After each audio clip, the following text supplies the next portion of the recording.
Whether you're talking about a fairy tale or you're talking about a film or a book, there is this hero's journey. For a hero to be successful in a narrative, he has to come against some kind of conflict, really. Without conflict, there's no story, and without a story, there's no hero.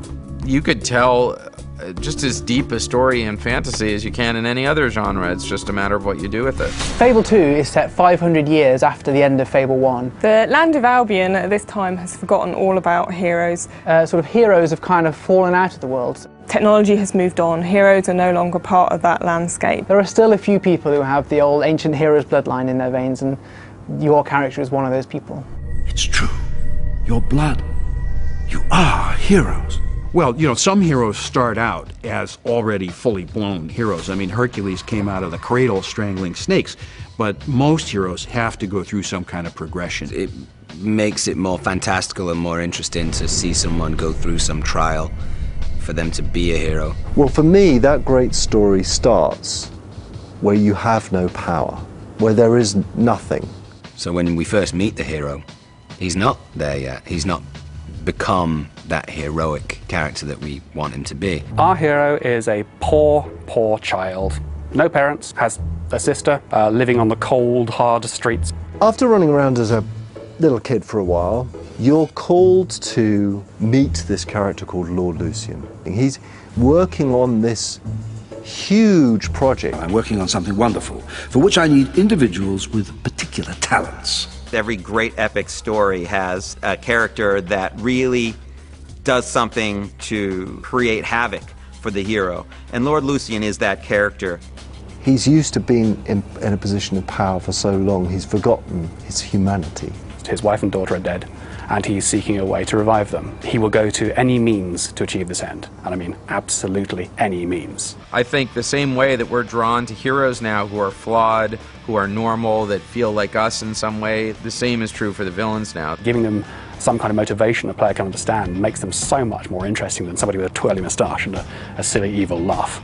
I think what makes a villain interesting is when he really believes wholeheartedly in what he's doing, no matter, you know, how horrible it is. Chaos cuts innocent lives short, and we're to accept this as fate.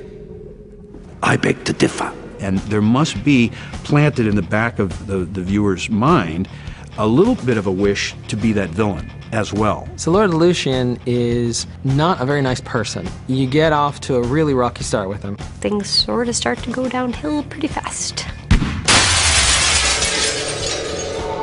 Revenge in any story is a great motivator.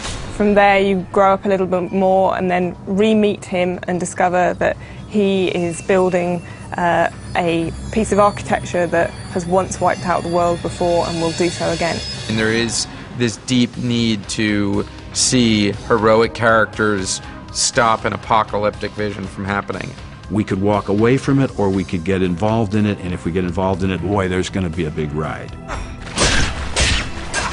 It's the most intrinsic building block of story. It's a character, a hero changing. Okay, well, how's that going to happen? There's no avoiding it. You're going to have a mentor. You know, somebody who you can sort of turn to when things get tough and to just let you know that you're on the right path. In, you know, Empire Strikes Back, it's Yoda, who's a classic mentor. The classic sort of mythological mentor is usually there to take the hero and the conflict and jam them together. By your actions, you could make Old Town a safer place. If there were no mentor, the hero would probably remain in their own happy little world. So you could actually say mentors are probably more responsible for creating misery in the world than anybody else. In our particular case, our key mentor is a figure called Teresa, who is a blind seeress. She saves you from the initial family tragedy and then from there guides you on to your destiny and shows you the way to become a hero. Today, you leave the safety of this camp and seek out Lucian. The journey will not be easy. But right at the center, where you've got the hero and the villain and the mentor, you've got the sidekick. If it weren't for sidekicks, who the hell would the hero show off to? Who would be there to say, "Good Lord, that's extraordinary"? There's a classic idea of a sidekick where they're a comic relief idea. So the heavy story that the hero is going through is complemented by some of the more kind of tomfoolery that happens with the sidekicks. Well, when we first thought about creating another character to be a companion for the hero, we considered a whole bunch of fantastic things. And eventually we had just one of those moments you have when you're creating things, which is fantastic. Why can't we have it as something like a dog? What's that furry thing bounding up and down?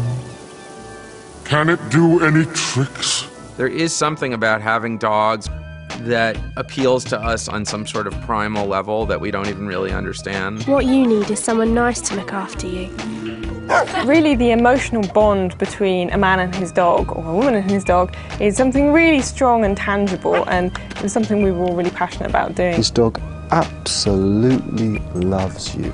A dog sidekick works. I just don't want some guy in yellow tights following me around or whatever, you know? Robin, acrobat, nah. I love the fact that there's a dog in this that helps you when you're fighting and helps you find, you know, cool treasure and stuff like that. For a hero, that's going to be very helpful to have someone who's got your back all the time. So I would say that we're redefining what a hero's journey is, simply because we're allowing you, the player, to get involved. Kind of like a God karmic system. There's, you know, the computer is tracking whether you're being nice or mean to characters, whether you're stealing, whether you're behaving morally and whether you're behaving immorally. It's always fun to sort of test the limits. It's like, well, how much of a can I be before I'm truly branded as evil? And it's like, and how nice can I be before I start losing my edge? I Nice. just think it's more fun to be bad and stuff like that, but it breaks my heart, man. I can't do it. To be honest, I haven't done very much evil in the game. I liked kicking the chickens, because I would never kick a chicken in real life. I want to play bad. I want to go evil. I want to do horrible things, and I want to kick my dog a couple times. They put you in situations where if you want to push the bad guy off the cliff, as opposed to bring justice, you can do that. But are you less of a hero to people? I think all of us sort of want to be bad sometimes. Are you ready to spend? We all want to not do the right thing.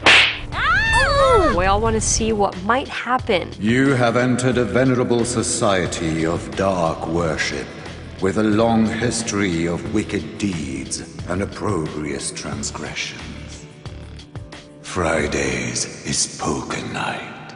There's no real, like, convenient forum to be really evil in your day-to-day life, unless you're kind of a but in the game, you know, sky's the limit, so why not? You might start off as an evil character because it's fun, but then I think eventually you end up playing more like the person that you want to be.